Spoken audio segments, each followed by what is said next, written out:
Sometimes when creating models we have pipes or cables as mesh objects that we're happy with the placement, but we need to either adjust the thickness, change the resolution, or get the midline to use as a path. In this video I'm going to go over a few of the different techniques you can use to effectively edit your pipes and cables while keeping them in place. Number 1. If we don't need to do anything other than adjust the thickness, we have two options. The first is shrink fatten. To do this you can select the whole pipe and either search for shrink fatten, find it under the Mesh Transform menu, or use the keyboard shortcut. The default is Alt-S.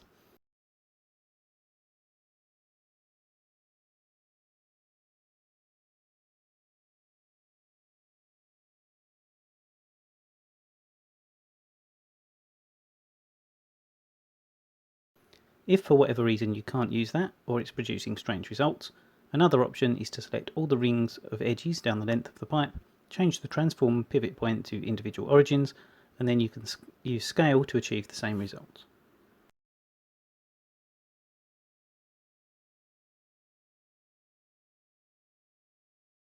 Number 2. If we're looking to change the resolution or number of sides our pipe has, we again have a couple of options. A free add-on you can get online is called Tools Edge Curve Plus, and this will add loops down the length of a cylinder while maintaining the curve. So if you select the entire end ring, it'll essentially subdivide it.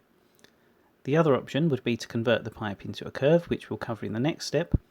If you want to reduce the resolution, you can select a ring of loops, use Checker Deselect from the Select menu, then loop the selection and delete the edges. Number 3. Getting the midline of a pipe. So to start, I'd always recommend duplicating the existing pipe. Then on the duplicate, the first way is you select all of the rings, press M to bring up the merge menu and select collapse.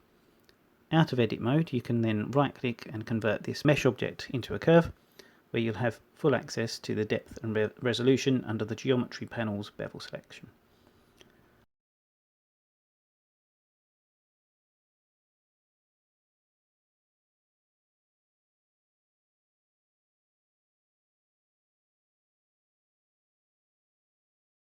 Another way of doing this is to cut the pipe in half lengthways, bridge both sides, and then add a loop cut down the middle. You can then duplicate and separate the midline and convert it into a curve as before.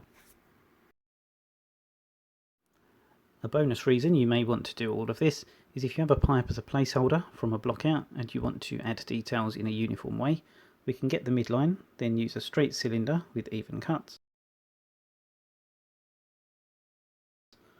model the detail you want to use, and then use a curve modifier to have it bend to our path in place. If these tips were a bit of you, give me a subscribe and I'll catch you down the road.